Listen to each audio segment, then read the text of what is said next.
Today we will discuss about abdominal examination.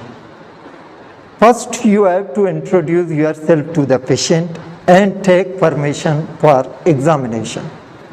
The patient should be positioned supinely, flat, one pillow under the head, and patient should be exposed from GP sternum to symphysis pubis. And ideally, it is better to undress the patient to do not miss any scratch mark over the chest and any pulsation over the neck region. First, you have to stand at the foot end of the bed. At the foot end of the bed and do a usual inspection of the whole patient and especially look for failure, jaundice, fragmentation, spider nevi, loss of hair,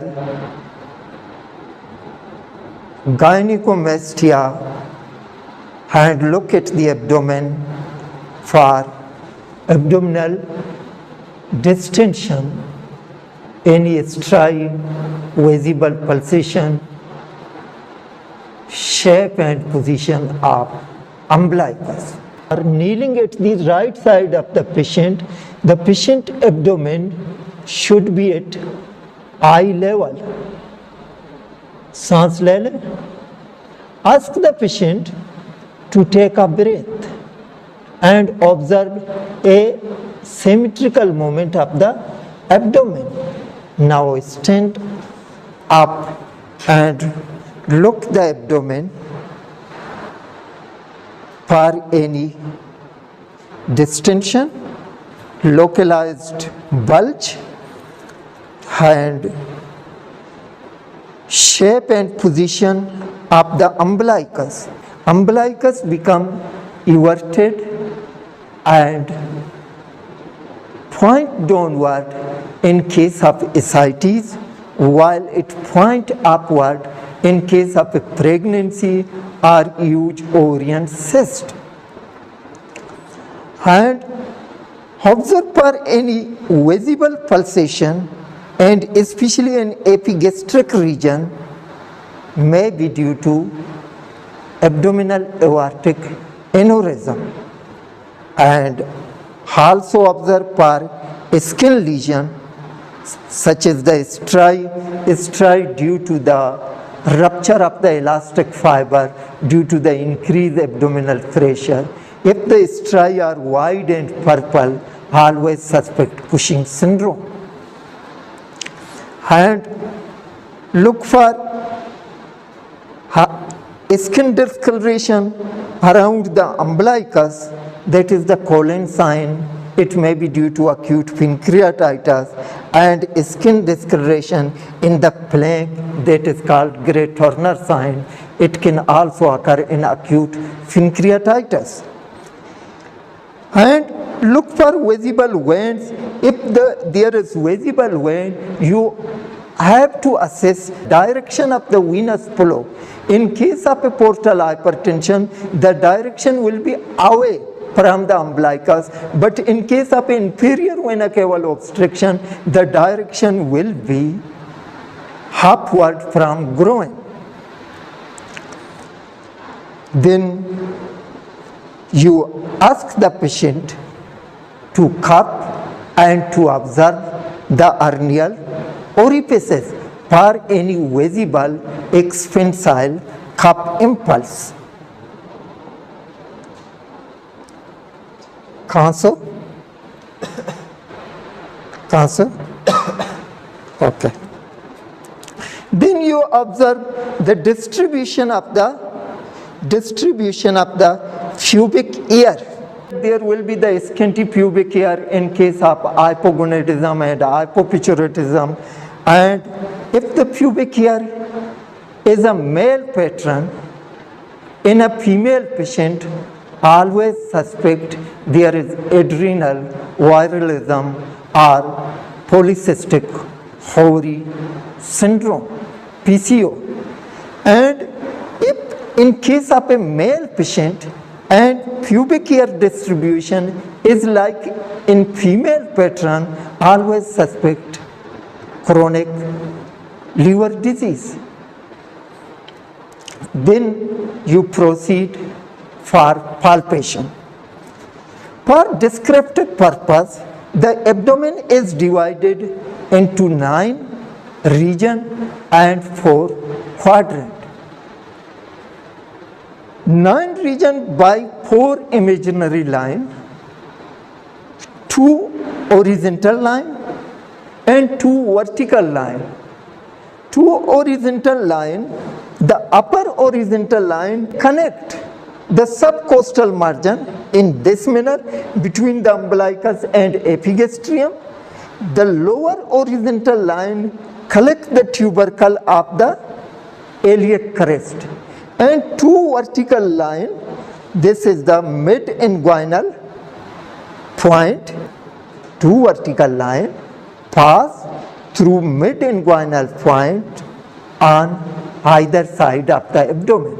So abdomen can be divided into 9 regions, or it can be divided into 4 quadrants. 4 quadrants by the 2 imaginary lines, 1 line from ZP sternum, midline to the symphysis pubis, and other line pass through the umbilicus. This is the left upper quadrant, left lower quadrant, right upper quadrant and right lower quadrant. While the 9 region, this is the left iliac fossa and left lumbar region, and this is the left hypochondrium, this is epigastrium, this is umbilicus, this is hypogastrium, this is right iliac fossa, right lumbar region and right hypochondrium.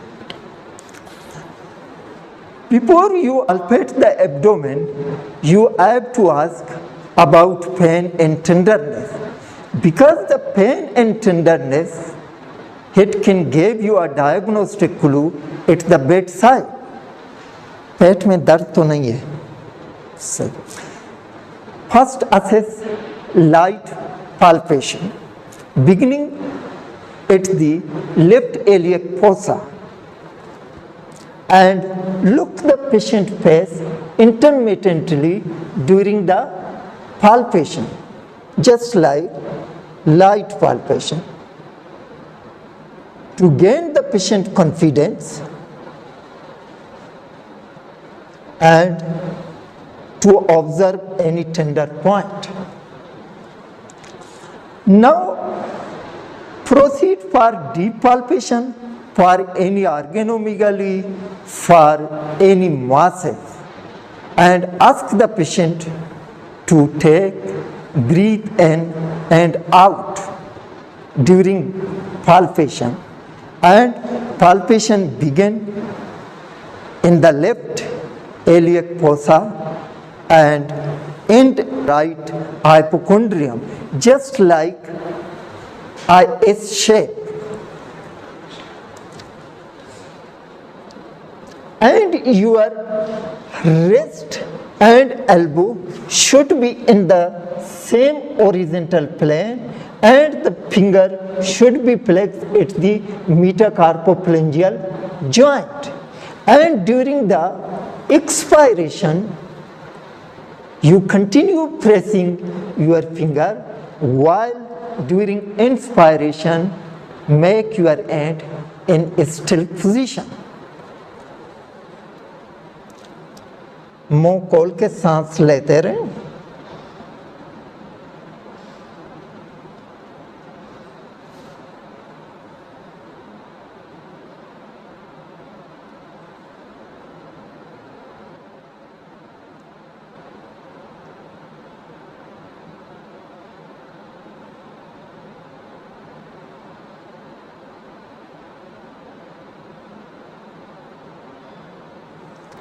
Now we assess palpation for visceromegaly and palpate liver, We start from right iliac fossa and ask the patient to breathe in and out. Press your finger in expiration and make it still during inspiration.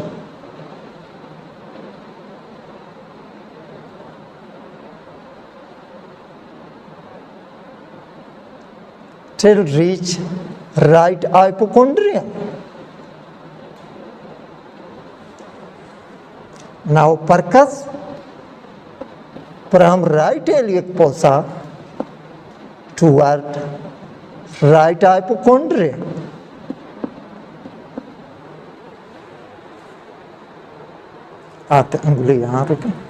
Now assess the upper border of the liver.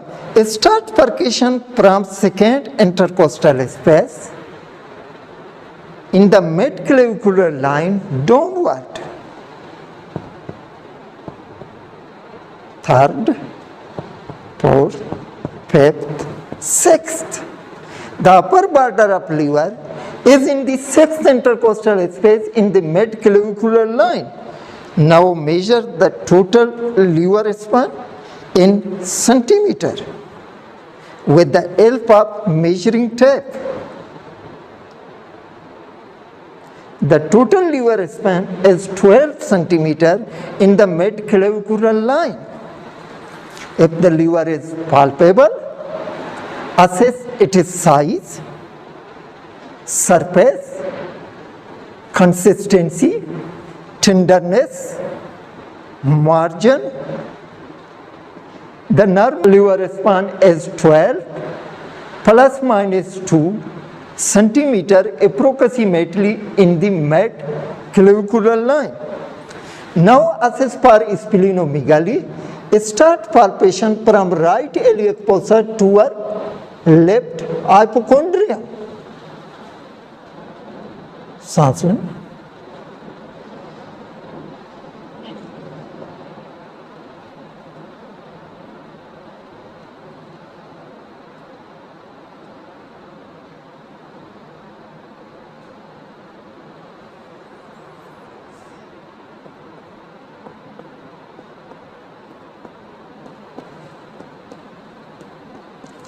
Percussion is very important to confirm the palpatory finding.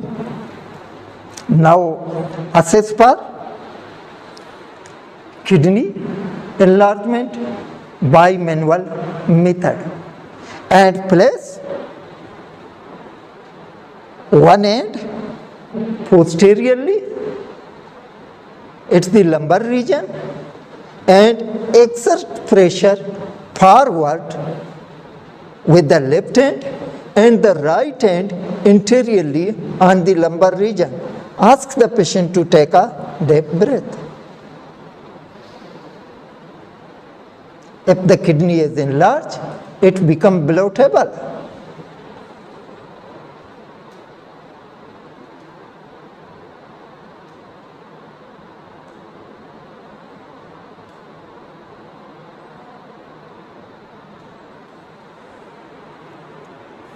Now assess the hernial orifices, especially for inguinal hernia.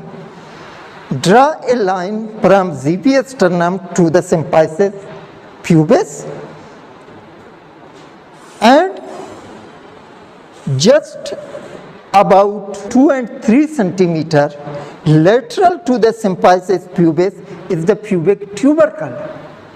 Place your hand above the pubic tubercle. Ask the patient to cup to feel any expansile cup impulse. Now assess inguinal lymphadenopathy. As we know, there are two groups of inguinal lymph node. One is the horizontal group, other is the vertical. Horizontal group along the inguinal ligament and vertical along the femoral vessels.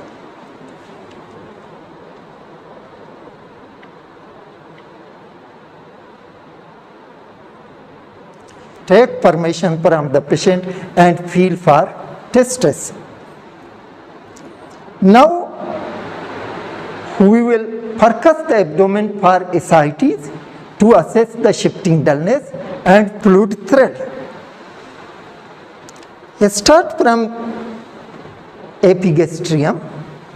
The finger point toward symphysis pubis in the midline up to the umbilicus. From umbilicus toward the flank,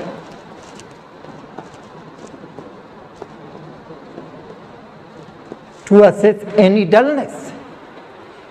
If this area is dull, then ask the patient to be is right lateral decubitus position. इस तरफ हो जाए. Now wait for 30 seconds to 1 minute and percuss this area again. Initially it was dull. Now if it become resonant, it is means the fluid is become shaped due to the gravity. It is means shifting dullness is positive. To confirm it further, percuss is downward.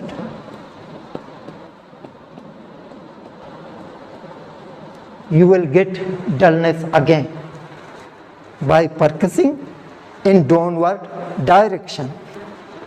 Is the patient on right lateral position? Take the opportunity to look for a small spleen. सांस ले लें.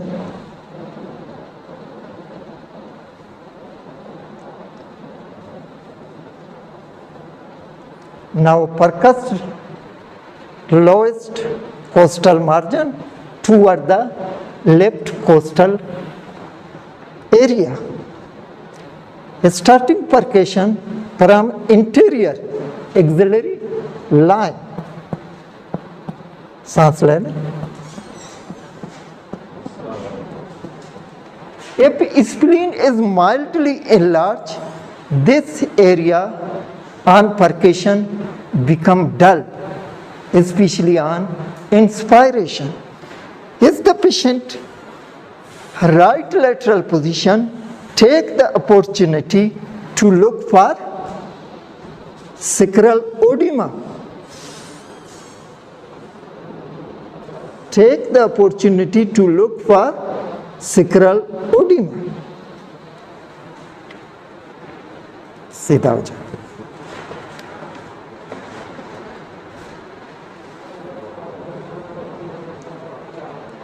Now auscultate the abdomen. Auscultate over liver for hepatic bruit in case of hepatocellular carcinoma. Auscultate over epigastrium for venous arm in case of portal hypertension.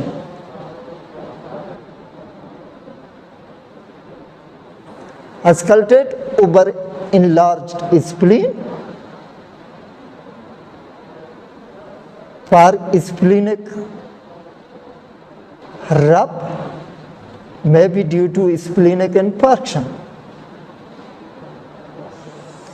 Auscultate above the umbilicus in the midline for aortic bruit in case of aortic aneurysm. Auscultate on either side of umbilicus nearly to lumbar region for renal bruit in case of renal artery stenosis. Auscultate on either side of umbilicus.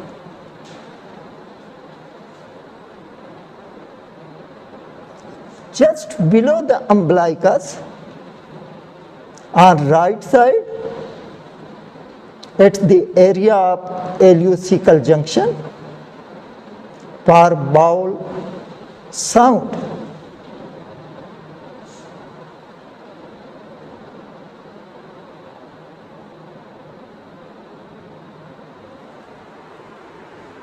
Bowel sound audible every 5 to 10 seconds. Assess its intensity and character. Absent vowel sound, gut sound indicate paralytic alias, while increased vowel sound in intensity and character indicate intestinal obstruction. To end the abdominal examination, tell to your examiner that you would like to examine the external genitalia and rectum. Remember that abdominal examination without external genitalia and rectal examination is incomplete. Every patient above the age of 40 admitted to the hospital, you always do external genitalia and rectal examination. Unless the physician is no finger and patient no external genitalia and anus. Then we proceed from abdomen to the chest wall and to look peripheral stigmata of chronic liver disease, especially look for ear loss, spider nevi, gynecomastia. Gynecomastia in man and breast atrophy in female.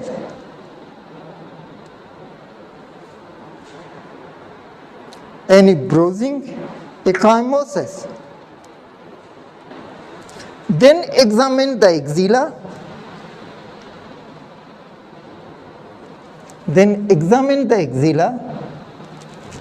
For ear loss, acanthosis nigricans in case of GI malignancy, and inspect and palpate for axillary lymph adenopathy by handshake technique.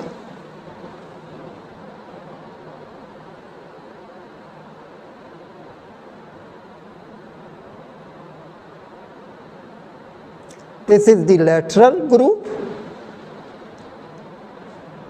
This is the central. This is the anterior. This is the posterior. This is the medial. Assess the lymph node in terms of size, consistency, movability, and tenderness.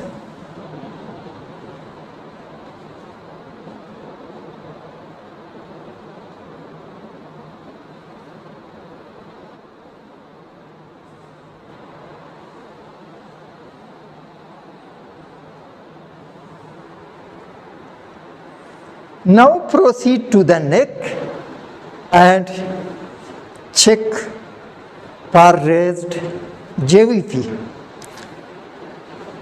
For JVP, the patient should be positioned at 45-degree angle and assess the JVP on right side of the neck along the sternocleidomastoid muscle.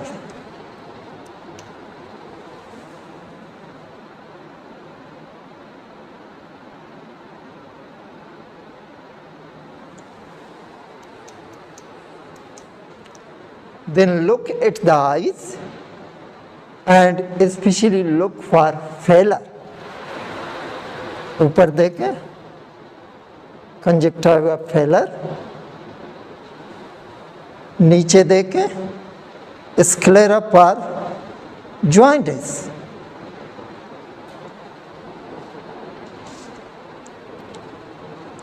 And look for Kaiser pressure ring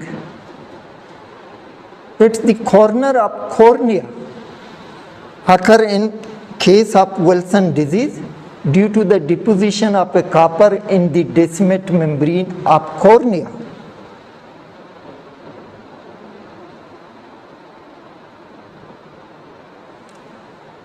And look for xanthelasma in case of primary biliary cirrhosis.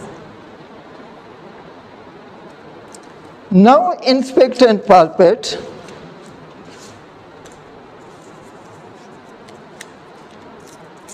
the oral cavity and with the help of tongue depressor and torch, look at the lips for hereditary hemorrhagic telangiectasia. Look at the corner of mouth for cracking ulcer, angular stomatitis can occur due to nutritional deficiency, especially iron deficiency, B6, B12, and folate deficiency. Assess the gums hypertrophy.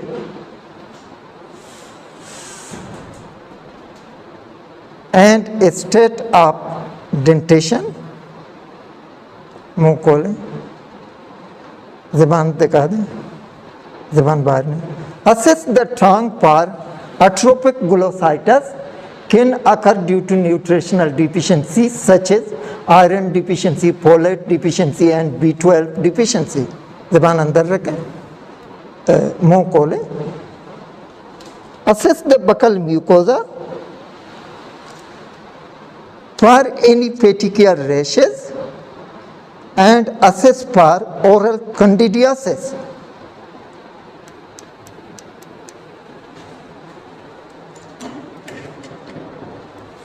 Now ask the patient to set up and assess for cervical lymphadenopathy and supraclavicular lymphadenopathy. बैठ जाएं. Is the patient in sitting posture? Assess for cervical lymphadenopathy. This is the submental, submandibular, pre-auricular, post-auricular,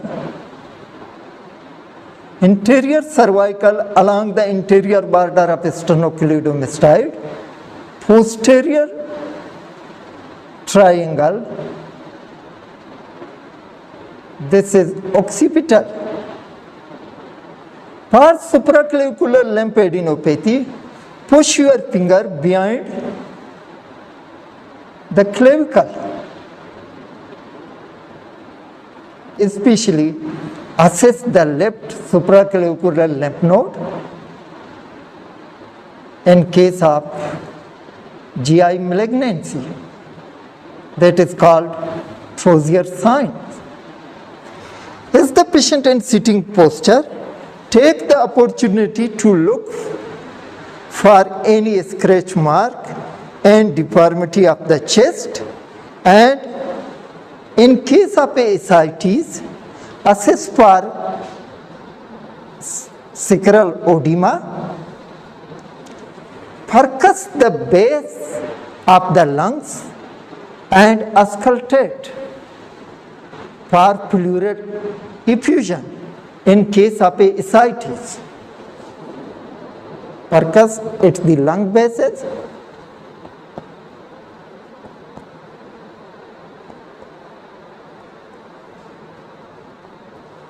and auscultate for pleural effusion. सांस लेना.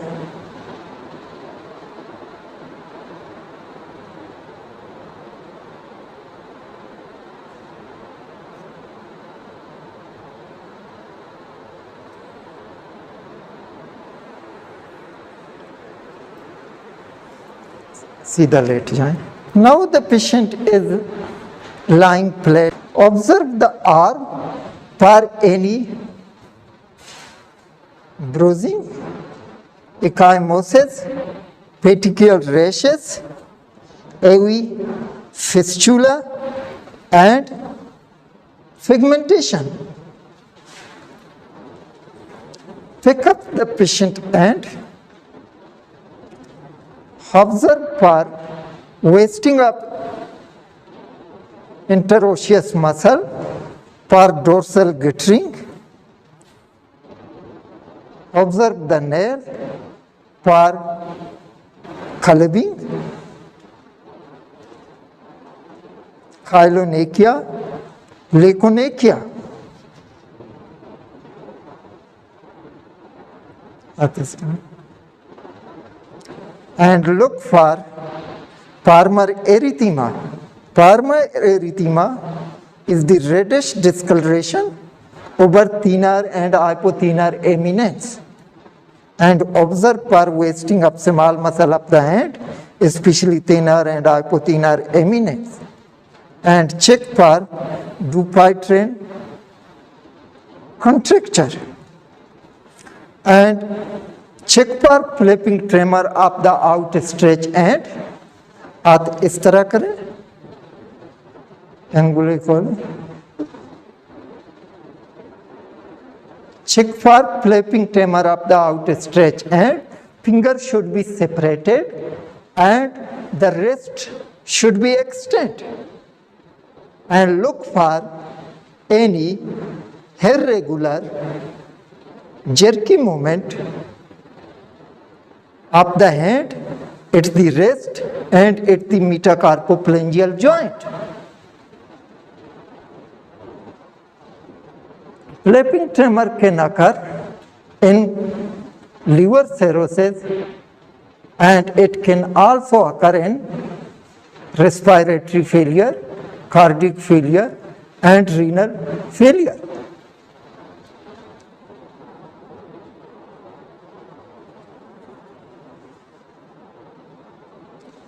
And finally assess the lower extremities for any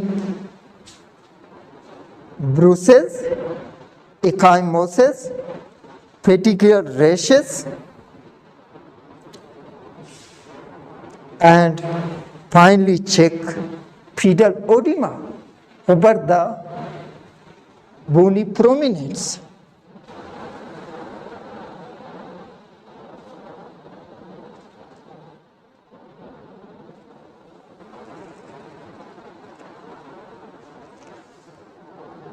And look at the toe for clubbing,